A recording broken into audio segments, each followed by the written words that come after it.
Bom dia a todos, mais uma escola dominical e a nossa aula hoje vai ser sobre Deus e a continuação daquilo que nós havíamos falado em aulas anteriores, que é a teologia sistemática.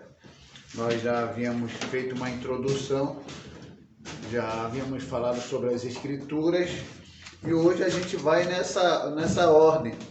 Falamos sobre as Escrituras, hoje vamos falar sobre Deus e na próxima aula vamos falar sobre anjos, homem, pecado, aí sobre o Senhor Jesus Cristo, vamos falar sobre expiação, salvação, a teologia sistemática, como vocês já conhecem aí, e a gente vai tratando dessas doutrinas básicas. Básica do ponto de vista que cada um de nós, como cristãos, devemos saber. Porque se você não souber e você não conhecer a doutrina, você não conhecer a palavra e você não conseguir defender a sua fé diante das pessoas que ensinam algo contrário, fica difícil. Então, essas aulas que acontecem sobre a palavra de Deus é exatamente para colocar você numa posição e trazer você para mais perto da verdade. E esse trazer mais perto para a verdade te traz o entendimento de que aquilo que você está vendo na Bíblia corresponde com a realidade bíblica. Porque tem coisas que a pessoa tem a ideia e procura bases na Bíblia para apoiar a sua ideia.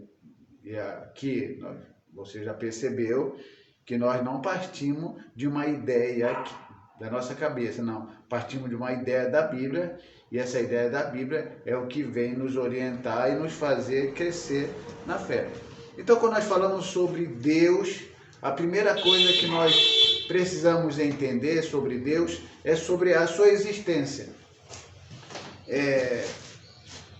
Falar sobre a existência de Deus é procurar saber de uma maneira prática, ou melhor dizendo, responder às perguntas que a nós é feita, que são: Deus existe? Onde está Deus?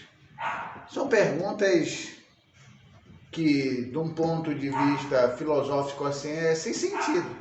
Uma pessoa perguntar para mim assim: Johnny, Deus existe? É uma pergunta sem sentido, porque depois você vai entender isso. É como se a pessoa me perguntasse: Johnny, qual é o cheiro da cor branca? Não faz sentido a pessoa me perguntar qual é o cheiro da cor branca se a cor não tem cheiro. E a primeira questão é essa: Deus existe? Essa é uma pergunta que tem colocado muitos cristãos em becos sem saída. Uma certa vez eu estava na faculdade fazendo pedagogia, um professor de filosofia chegou na sala e havia ali evangélicos, havia ali pessoas católicas e espíritas, e de certa forma espírita crê em Deus, e católico também crê em Deus, evangélico crê em Deus, e quando nós falamos crê em Deus, automaticamente está ligado à sua existência. E a pergunta que o professor fez na sala é: Deus existe? Claro que para uma pergunta dessa natureza, para alguém que crê, mas não sabe como explicar, ela vai afirmar que sim. E foi o que aconteceu na sala. Todos os alunos disseram sim. Eu fui o único que disse que não disse sim.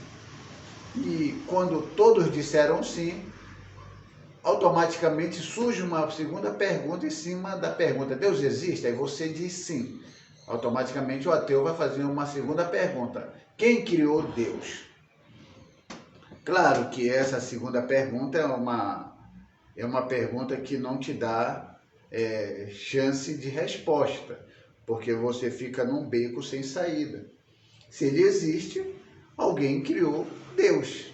E se alguém criou Deus, logo ele não é a causa primeira, ele não é o ser infinito, ele é aquele que teve um início, é aquele que teve um começo, e limita Deus de certa forma.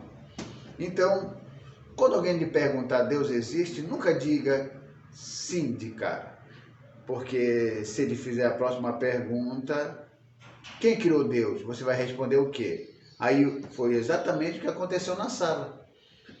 Alguns mais religiosos disseram, não, é fé.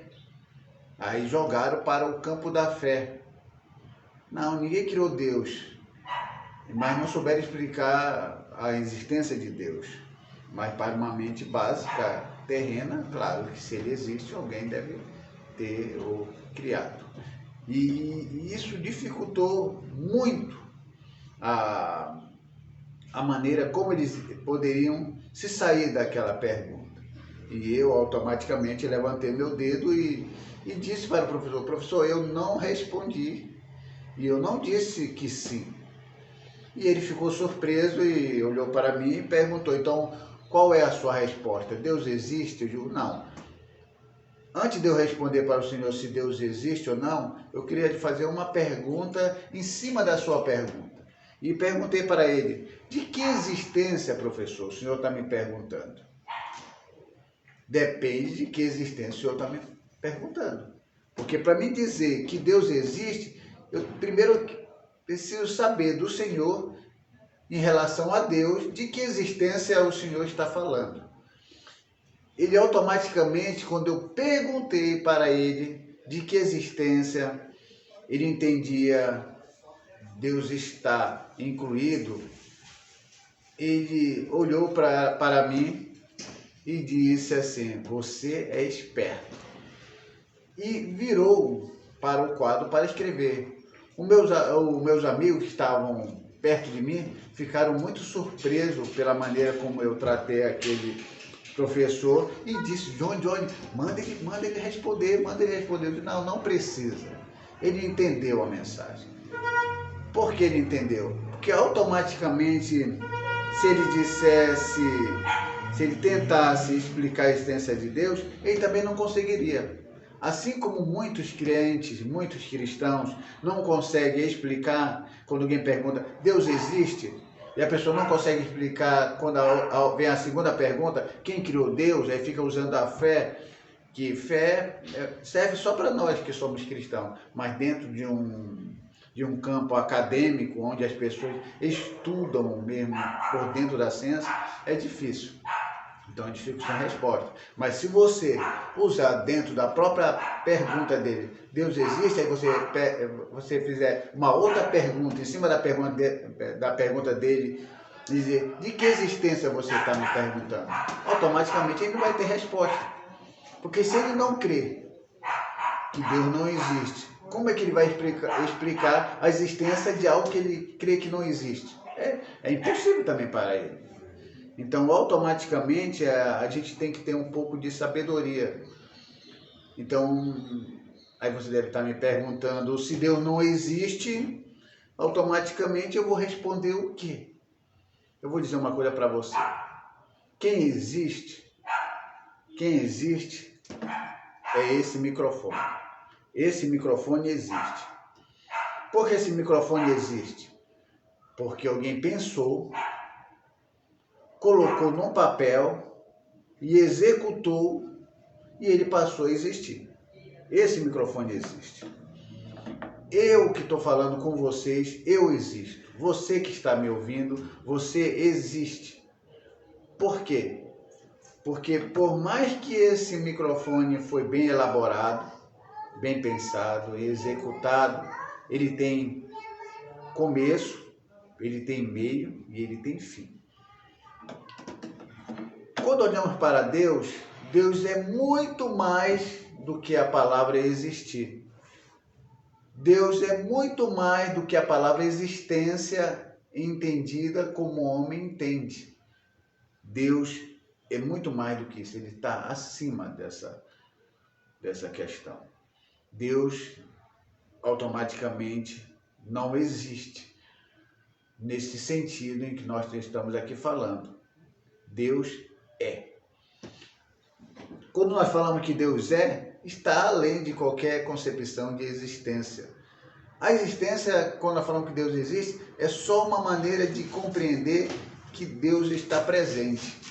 Mas não no sentido de como as pessoas querem colocar aí e fazer com que a gente coloque Deus nessa limitação humana. Então, Deus não existe. Então, automaticamente, quando eles fizerem a pergunta, vou voltar aqui, se eles fizerem a pergunta, Deus existe? Uma interrogação, você não diz sim. Você chega para ele e fala assim, de que existência você está querendo saber? De que existência você está perguntando?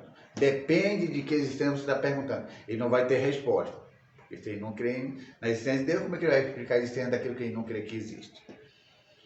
Essa foi uma interrogação. Agora, se ele fizer uma afirmativa, se ele disser para você, Deus não existe, ele não está fazendo uma pergunta, ele está afirmando, Deus não existe, aí você vai ter que apertar a mão dele.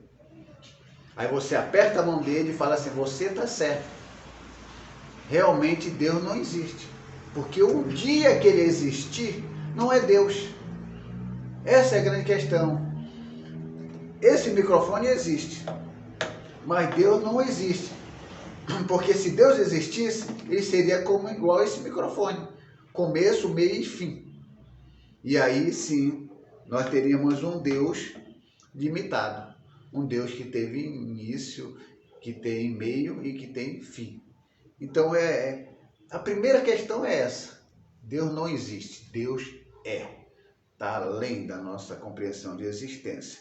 Então, quando nós vamos para a palavra de Deus, não existe sequer um texto na Bíblia em que os escritores, que foram inspirados por Deus, tiveram a preocupação de escrever algo querendo provar a existência de Deus. Não, porque Deus se manifesta na Bíblia de tal forma que fica subentendido a sua existência. A maneira como ele age na vida da humanidade, a maneira como ele age na vida social, na questão psicológica, na questão filosófica. Então ele vai agindo, mas na própria Bíblia não tem um texto assim, alguém tentando, de alguma parte da Escritura, tentando tratar de provar a existência de Deus. A Bíblia não foi escrita para provar a existência de Deus. Quando você lê a Bíblia, quando você lê o livro sagrado, já está subentendida a sua existência. Então não houve nenhuma preocupação em provar a existência de Deus. Então, a existência de Deus já está declarada no livro sagrado. Sem que alguém quisesse escrever. Você não vai encontrar um texto assim, eu, autor tal, estou escrevendo porque Deus existe. O que existe mais na Bíblia é a declaração de que aquele que diz que Deus não existe é chamado de insensato. Diz o insensato no seu coração, não há Deus. Aí você encontra alguém falando ao contrário, mas que alguém esteja preocupado para provar a existência de Deus, não. Primeiramente, a gente precisa entender que, embora a gente esteja aqui na teologia sistemática estudando sobre Deus, eu vou dizer uma coisa para vocês.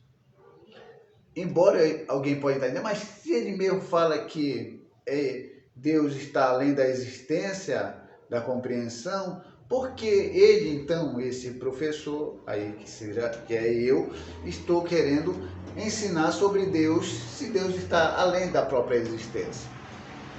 Claro que quando a gente começa a estudar sobre Deus, a gente estuda Deus naquilo que nos é possível saber. Ou seja, ninguém pode estudar Deus na sua essência. Porque por que Deus não pode ser estudado na sua essência? Porque Deus não pode ser explicado, Deus não pode ser medido, Deus não pode ser, de certa forma, colocado dentro de uma linguagem humana, como é, na sua essência. Isso tudo é impossível. Então, ninguém explica Deus, ninguém mede Deus, ninguém compreende Deus na sua essência. Só que quando a gente vai para um estudo onde há aquela possibilidade de se estudar Deus, é que a gente estuda sobre que Deus é Espírito, que Deus é Santo, que Deus é onipotente, é onipresente, é onisciente, é infinito. Então, essas coisas a nós é impossível estudar e entender. Aí, dentro dessa questão da existência de Deus, a gente tem aí os dois grupos de ateus. Os ateus praticantes e os ateus teóricos. Os ateus praticantes são aquelas pessoas que querem colocar que Deus não existe, não com estudos acadêmicos avançados, mas eles querem negar a existência de Deus porque já negaram a existência de Deus em suas vidas. Então, esses são os ateus praticantes. São aqueles que nunca foram para uma faculdade, nunca fizeram um estudo científico, e aí ele tenta dizer Deus não existe naquela maneira dele entender, porque ele não quer se submeter às leis de Deus, ele quer seguir os seus próprios passos, os seus próprios pensamentos, e esse aí nós conhecemos como os ateus praticantes. E dificilmente essas pessoas se mantêm firmes nessa crença quando passam por dificuldades. Eu já vi muitos ateus praticantes que nunca estudaram, mas começaram a ter a ideia de que Deus não existia e que poderiam fazer as coisas pelas suas próprias mãos, e pela primeira dificuldade que passaram, que não conseguiram resolver, pediram ajuda de Deus. E é sempre assim que acontece. E aí vem os ateus teóricos. Esses ateus teóricos são pessoas que aderiram a uma crença intelectual, eles estudam, eles analisam, eles vão pelo lado filosófico da questão, pela questão da física e assim por diante. Eles estudam e certas complexidades que existem na própria natureza e a falta de entendimento de como, todas as coisas que existem no mundo, e eles terem uma compreensão, como é possível existir um Deus com tanta maldade? E aí, o que é que você me diz? Porque as pessoas sofrem, porque as pessoas morrem, porque há tanta miséria no mundo se há um Deus que tem o controle de tudo? Essa é uma pergunta daqueles não totalmente teóricos, mas às vezes eles vão por esses caminhos também, como os ateus praticantes. É que na realidade não há como dizer que Deus não existe baseando a nossa observação em um sofrimento de uma pessoa, ou num comportamento de uma pessoa, da maneira como a pessoa vive. A gente não pode basear aquela situação e em cima da situação daquela pessoa criar aí uma base para dizer Deus não existe porque tal pessoa está passando por tal situação. É porque na realidade a gente tem que entender que existe um motivo, existe uma razão pela qual as pessoas continuam sofrendo. Eu gosto muito daquela ilustração que muita gente conhece, até vocês que já viram isso na internet várias vezes, do barbeiro, em que um senhor foi cortar o seu cabelo no barbeiro e o barbeiro disse para ele assim: esse negócio de Deus é uma palavra oca. Deus não existe, porque se Deus existisse, não teria tanto sofrimento. Se Deus existisse, não existiria tanta maldade. Se Deus existe, realmente as pessoas seriam felizes. Se Deus existe, não haveria tantas coisas que aí no mundo existem que fazem o povo sofrer. E aquele senhor ficou tão pensativo e não teve resposta para responder aquele barbeiro. Aí ele sai daquela barbearia. Quando ele sai da barbearia, sabe o que ele se encontra? Com um homem barbudo. Aí ele olhou para aquele homem barbudo e teve uma luz, um estalo. Aí ele volta de novo lá com o barbeiro e fala assim, ó, barbeiros não existem. Aí o barbeiro olhou para ele, você tá maluco? Existe sim. Não, barbeiro não existe. Existe sim, eu sou o barbeiro, eu acabei de cortar o seu cabelo agora, então barbeiro existe. Falou, não existe não. Como é que eu posso provar que não existe se eu sou um barbeiro? Aí o homem mostrou para ele um barbudo. Olha aqui um barbudo. Porque se existisse barbeiro, também faria a barba desse homem. Cortaria a barba desse homem. Aí o barbeiro falou, ele está com a barba grande, por que ele não vem até mim? Porque o dia que viesse a mim, eu cortaria a barba dele. Aí ele falou, é exatamente isso que acontece. Porque as pessoas sofrem? Porque não procuram Deus. Porque não entregam a sua vida a Deus. Assim como aquele rapaz usou aquele argumento para contrapor aquele ponto de vista daquele barbeiro, dizendo que Deus não existia por causa do sofrimento de uma pessoa, assim mesmo, a linha de raciocínio foi usada por aquele rapaz, dizendo para aquele barbeiro que aquele barbeiro não existia, por causa do barbudo, por causa do cabeludo. E aí disse, não, é porque ele não vê a minha, porque se ele vê a minha, eu corto o cabelo dele. E exatamente é isso que vocês estão me ouvindo. O sofrimento existe no mundo porque as pessoas ainda não procuraram Deus. E essa é a grande causa. E alguém pode dizer, mas eu conheço pessoas que creem em Deus e estão sofrendo. Mas o sofrimento dela é do ponto de vista de você, que é um ser finito, que vê que ela está sofrendo. Porque tem muitas pessoas que entregaram a sua vida a Deus, eles não têm uma boa casa, eles não têm um bom emprego, eles não têm um bom carro, mas vai lá na casa deles, se há tristeza. Porque ali o Senhor ampara.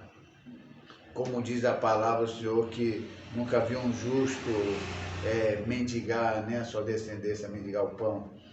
E isso é para o justo, um justo que serve ao Senhor fielmente, que se entrega ao Senhor. Deus sempre tem alguma coisa a apresentar para ele. Então, como eu estou falando a você nessa primeira parte, a Bíblia ela não tenta demonstrar a existência de Deus, porque em todas as partes da Bíblia entende-se a sua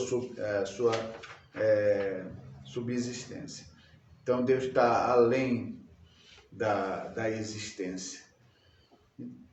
Aí, partindo para toda essa argumentação sobre a existência de Deus, já sabemos de antemão que ninguém pode dizer, provar a existência de Deus, né, como Deus sendo um ser infinitamente, ou provar a existência de Deus na sua essência. Deus não pode ser explicado, como falei, não pode ser medido, não pode ser calculado. Então, todas as vezes que a pessoa tentar provar a existência de Deus no que diz respeito à essência de Deus, é perca de tempo.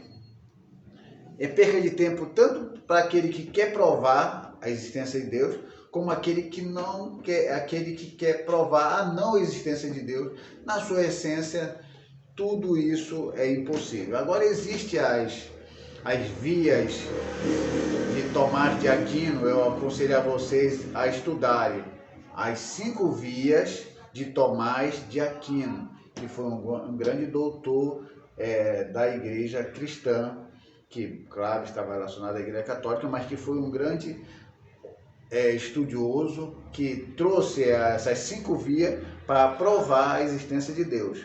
Então, você que está me ouvindo aí, anote aí na sua casa, coloque lá no Google as 5 vias de Tomás de Aquino, para que ele tenha ali, de uma maneira filosófica bem aprofundada, provar a existência de Deus, para que, daquela forma mais básica, que não na sua essência, a gente venha entender sobre Deus.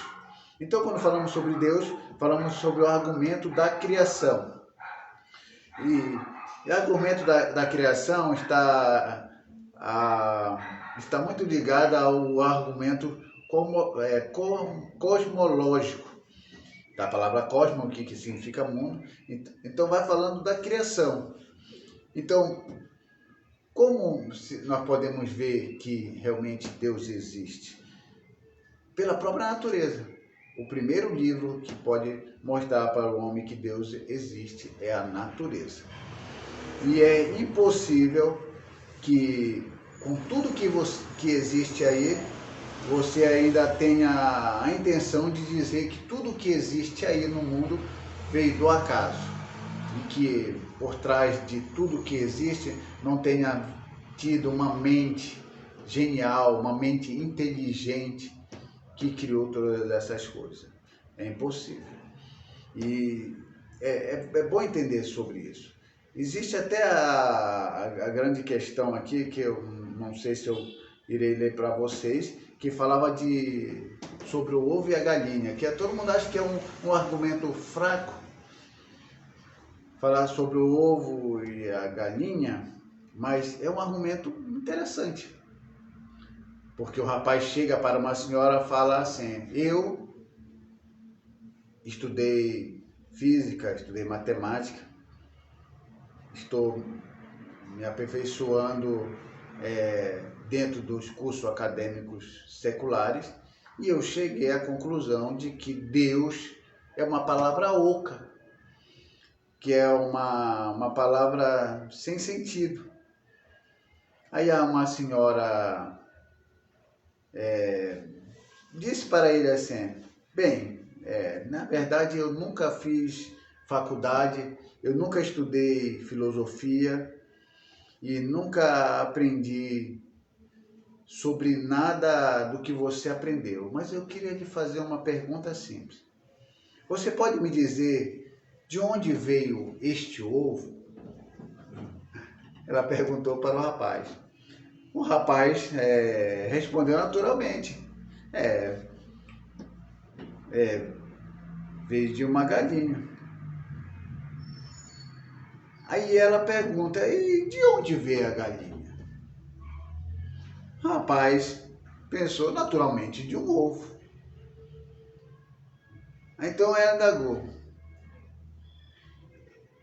mas qual existiu primeiro? A galinha ou o ovo? Aí o jovem respondeu: por certo, eu creio que foi a galinha. Aí a senhora respondeu: então, interessante. Então quer dizer que a galinha existiu antes do ovo? Aí ele ficou assim: não, eu acho que o ovo existiu primeiro. Então você está dizendo que o ovo existiu antes da galinha? Então você percebeu que ele não conseguiu dizer que existiu primeiro, ou o ovo ou a galinha? Porque se ele falasse que era o ovo, então quer dizer que o ovo veio antes da galinha? Como isso é possível? Ou a galinha veio antes do ovo? É interessante que, se a gente for nesse pensamento de raciocínio extremamente humano, não tem resposta. E aí, quando ele não consegue responder, aí ela dá a resposta: que Deus criou a primeira galinha, que veio sucessivos ovos. Então você percebeu que a gente precisa de um criador para que dê início às coisas. Aí ela pergunta para ele, se você não consegue me explicar a existência de um ovo, como é que você vai explicar a existência de tudo que existe nesse mundo? Se você não consegue me dizer a existência de um ovo. Então, isso é interessante, porque é difícil. Eu posso até reconhecer que para se crer na existência de Deus requer fé. Eu reconheço isso. Mas também os ateus devem reconhecer que requer mais fé para explicar a existência de tudo que existe no mundo sem Deus. Porque se eu preciso de fé para crer que Deus existe e que Ele criou todas essas coisas, ok, é minha fé. Mas você que é ateu, você também tem que reconhecer que para você explicar a existência de tudo que existe no mundo, você requer mais fé do que eu. No caso desse rapaz aqui, não consegui explicar quem veio primeiro, o ovo ou a galinha, a existência de um ovo. Claro que já existe aí no YouTube, de uma maneira mais científica para explicar se o ovo ou a galinha, mas você vê que é vago. É vago. Não vai além do que aquele conceito de lógica ali falada. Continua sendo válido esse bom exemplo. Algum ateu tenta desfazer isso, mas não conseguiu até hoje. E aí vem o argumento do desígnio, que que tudo que Deus faz tem um propósito nessa vida. Tudo que Ele faz tem um plano, Ele é um arquiteto, tudo é bem planejado, tudo é bem pensado. Não existe nada que você possa conhecer aí que não tenha sua complexidade. E dizer que isso veio do acaso, dizer que isso aconteceu, não bate com as escrituras. Então tudo foi bem planejado, tudo foi bem pensado e contra isso não há como a gente falar de forma diferente, porque tem a inteligência que tem nos animais. Existe um tipo de escaravelho que tem a fêmea e tem o macho. A fêmea não tem chifre e o macho tem um chifre que é o dobro do corpo dele, é um chifre bem comprido na parte de cima. Esse escaravelho tem. Quando eles estão naquele estágio larval, que está ali para entrar em estágio de metamorfose, a fêmea faz um buraco do tamanho dela. Ok, e fica lá até o estágio da metamorfose. E o macho, sabe o que acontece? Ele faz um buraco 2 vezes maior do que ele. Para quê? Para que quando ele chegar na formação da metamorfose, o chifre dele possa se desenvolver corretamente dentro do buraco. Aí eu faço uma pergunta para você. Quem foi que ensinou essa simples criatura, aparentemente um inseto, a fazer um buraco 2 vezes o tamanho dele, enquanto que a fêmea não faz? Porque a fêmea não tem chifres e o macho tem. E ele faz para exatamente o chifre dele. Quem foi que ensinou isso para eles? Automaticamente nós aprendemos passar de geração em geração. Um pai que é marceneiro ensina todas as técnicas para seu filho aprende e continua fazendo aquilo. E João de Barro, ele faz a casinha dele de barro, depois ele tem os filhotes, e os filhotes também fazem igual como o pai faz. O pai chegou e botou uma lousa e disse: olha, meu filhinho, a casa é assim, assim, assim. Não houve aula, não houve aquele momento de aprendizagem como nós, seres humanos, aprendemos uns com os outros. Se alguém sabe metalúrgica, alguém vai lá e ensina. Alguém sabe uma técnica, passa essa técnica e ensina o outro. E os animais? Quem é que ensina eles? Os seus pais? Isso é interessante. E o que é mais interessante é que aquilo que Deus já colocou nos animais, que vai passando, aí você pode, mas isso é o instinto. Mas tudo bem, quem foi o primeiro que colocou esse instinto nos animais? Deus. Então é difícil tirar Deus da história. É difícil tirar Deus das coisas. Até um cachorro. Se você adestra um cachorro para ele dar a patinha, aquilo que você ensina para ele não é passado para o filhote dele, porque ele aprendeu com você. Mas aquilo que é por instinto dele mesmo, que ele aprendeu com o seu Criador, aquele, porque teve um responsável por aquele que trouxe ele à existência. Aquilo ele aprende passando de geração em geração, e eles não foram passar de aula, não aprenderam nada disso. E lá está tudo bem esquematizado, como eles vão fazer. Só olha a natureza e você vai entender isso. E também nós temos o argumento da história também, que Deus sempre está na história. Deus, ele dá uma certa permissão para que as pessoas façam algumas coisas, mas ele não deixa a história ocorrer descontroladamente. Deus tem um controle da história. Se você vê a história de Israel, a Guerra dos 6 Dias, é só você ver lá.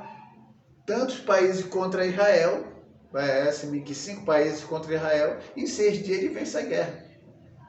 E aí tem vários relatos de ação sobrenatural que aconteceu ali para que Israel vencesse a guerra. Então Deus intervém na história. Vê as histórias da Babilônia, da Grécia, de povos que vieram oprimindo os povos de Deus, povos que vieram com grandes maldades.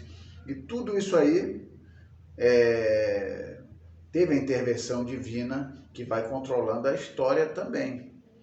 E aí nós temos o argumento da crença universal, que fala exatamente desse conceito que nós temos sobre nós, aquela intenção assim, porque dentro de mim existe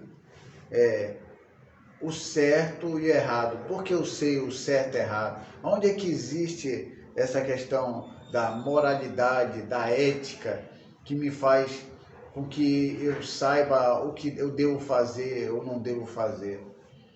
Então, tudo isso que está dentro do ser humano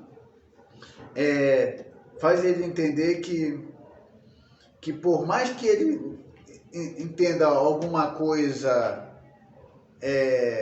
que é certo ou errado, ele sempre procura algo superior a ele. Ou seja, o homem, ele, ainda que não saiba a verdade em si, como nós falamos acerca da palavra de Deus, ele procura algo para adorar.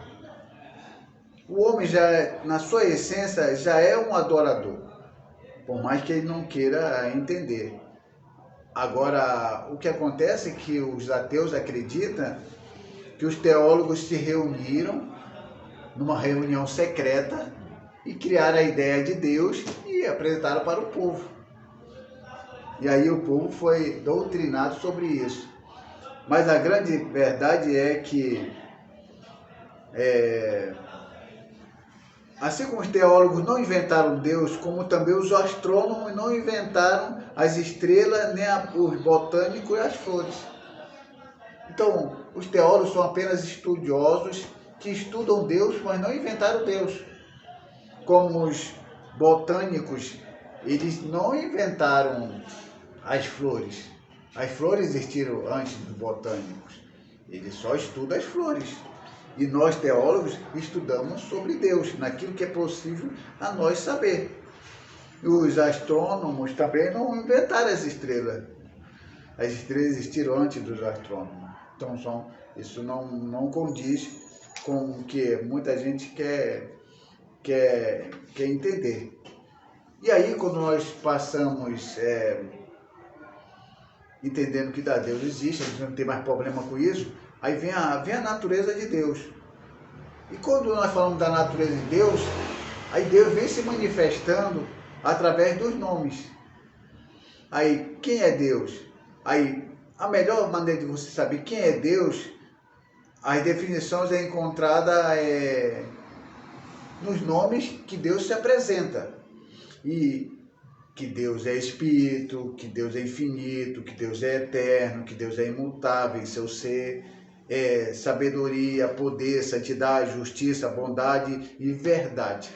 Então, quando você passa a estudar isso, aí você começa a estudar Deus como Deus é Elohim, que aí vai embora até no plural, que fala da majestade de Deus, também fala, embora não seja muito dentro do nome original de Deus, mas que é muito falado Jeová, que está dentro do tetragrama hebraico. E aí, dentro dessa palavra Jeová, se faz uma combinação de outras palavras que vem dizendo o caráter de Deus e como Deus age. Jeová Rafa. Jeová Rafa é o Senhor que cura.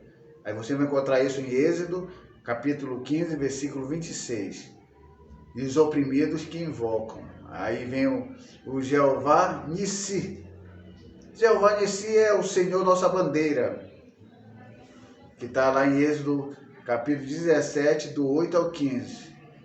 E tem Jeová Shalom. Jeová Shalom é o Senhor a nossa paz. Você vai encontrar lá em Juízes, capítulo 6, 24. E vem o Jeová Raá, que é o Senhor meu pastor, que é o Salmo 23, versículo 1. E tem o Jeová Tidquenos, o Senhor nossa justiça, Jeremias 23, versículo 6. E vem Jeová Jireh, o Senhor que provenha, Gênesis 22, 14. E tem Jeová Chamar, que é o Senhor está ali, que é Ezequiel 48, 35. Aí tem o diminutivo aqui, que também é chamado de Deus, que no hebraico que é El. El quer dizer Deus. Aí tem El Elyon, que é o Deus Altíssimo, que aí você encontra lá em Gênesis 14, dos 18 ao 20. Aí tem El, que é uma fala Deus, Shaddai, Deus Todo-Poderoso, que também que também se encontra lá em Êxodo 6, 3. E tem El Olam, que é o Deus Eterno, que é Gênesis 21, versículo 33.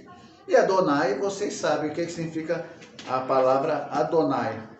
Adonai significa Senhor, mas Senhor como divindade, não Adon, que aí seria Senhor num pronome de tratamento. Então, tudo essas maneiras como Deus se apresenta. Mas, em cima de tudo isso, em cima de toda essa opinião, a gente precisa entender que existem as crenças erradas que falam acerca de Deus. Então, aqui nós podemos perceber que vai ficar para a próxima aula, que já deu 10 horas, né? A gente deu 10 horas, nós temos aqui 10 horas já, nosso relógio. E nós vamos dar uma continuidade sobre essa teologia sistemática, essa foi a parte 1, falando sobre Deus, e a parte 2, falando sobre Deus, que é as crenças erradas sobre Deus. E aí, o que vai acontecer? A gente vai estudar na próxima aula, espero que você não perca, vai ser no próximo domingo, vamos falar sobre as crenças erradas sobre Deus, sobre agnosticismo, politeísmo, panteísmo, materialismo. Sim, materialismo será o último conceito que as pessoas têm errado sobre Deus. E a gente vai falar sobre isso.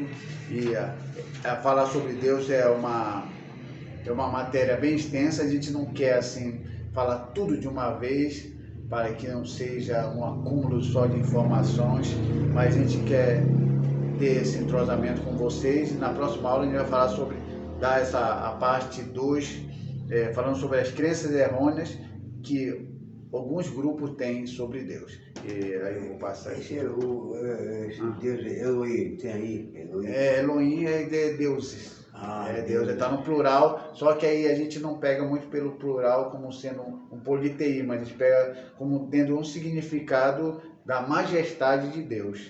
Elohim quer dizer deuses, né? Então, não que a gente crê, os povos judeus nunca creu em Esse tal de Deus politeísmo. verdadeiro mesmo, vários nomes tem O nome de Deus é o tetragrama hebraico, YHWH, Yud, Re, Val, Re, que é o nome de Deus que se perdeu na história. Isso aqui só, o nome como é apresentado só para ter a compreensão de Deus naquilo que ele fez. Jeová Jireh, no caso lá do filho de Abraão, lá, providência, proveu. E Moisés que diz que o nome dele eu sou o que sou. Eu sou o que sou. Aí já é uma outra maneira que Deus se apresentou, abrindo uma exceção ali. Por quê? Porque Deus realmente, quem tem nome é ídolo. Mas Deus abriu uma exceção ali no caso de Moisés, por causa do próprio povo que estava no Egito 430 anos. E adquiriu a cultura egípcia, porque na cultura egípcia era o seguinte: tudo tinha nome. O Nilo era um deus, o sol era o deus Ra, tudo, Arã, tudo tinha um deus. O faraó era o filho de Ra e tal, tudo tinha nome. Então é por isso que Moisés pergunta: qual é o nome que eu vou chegar lá e falar? Que o povo de Israel, de certa forma, estava entrando dentro desse paganismo de que Deus tinha que ter um nome. Então Deus abre ali, como se fosse assim, entre nosso entendimento, abre uma exceção e diz: eu sou o que sou, te enviou. E aí ele vai e apresenta. Ele não podia chegar lá, alguém, quem é esse alguém que vai nos libertar? Tem que ter um nome. Como é o nome desse Deus? Então ele tinha que levar um nome para que o povo pudesse receber ele com mais facilidade.